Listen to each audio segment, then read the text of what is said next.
আমরা নিউক্লিয়ার পোর, nucleolus, nucleoplasm জানার পরে এবার আমরা জানবো কি নিউক্লিয়াসের মধ্যে যে জালিকাকার অংশটা থাকে তাকে আমরা কি বলছিলাম, আগেরটাতেই বলেছি, ওটাকে আমরা বলি ক্রোমাটিন থ্রেড। ক্রোমাটিন থ্রেড নামটাকে দিয়েছেন ক্রোমাটিন ডিস বাই ফ্লেমিং। ঠিক আছে, এবার এইটাকে তোমাদের পরীক্ষায় যেটা খুব মেন কোশ্চেন আসে যে হেটেরোক্রোমাটিন এবং ইউক্রোমাটিনের মধ্যে পার্থক্য কী।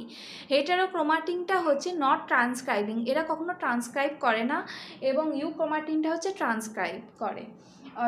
এবং হেটেরোক্রোমাটিনটা কি হয়, রেট রেপ্লিকেশন হয়, কিন্তু ইউক্রোমাটিনের ক্ষেত্রে খুব আর্লি রেপ্লিকেশন হয়।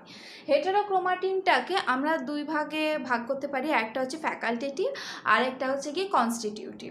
ফ্যাকাল্টেটিভ হেটেরোক্রোমাটিন যেটা, সেটা হচ্ছে গিয়ে খুব অল্প সময়ের জন্য এটা অ্যাক্টিভ হয়, যেমন হচ্ছে আমাদের ফিমেলদের ক্ষেত্রে বার বডিটা, কিন্তু যদি কনস্টিটিউটিভ হয় সে কোনোদিনও অ্যাক্টিভ হয় না।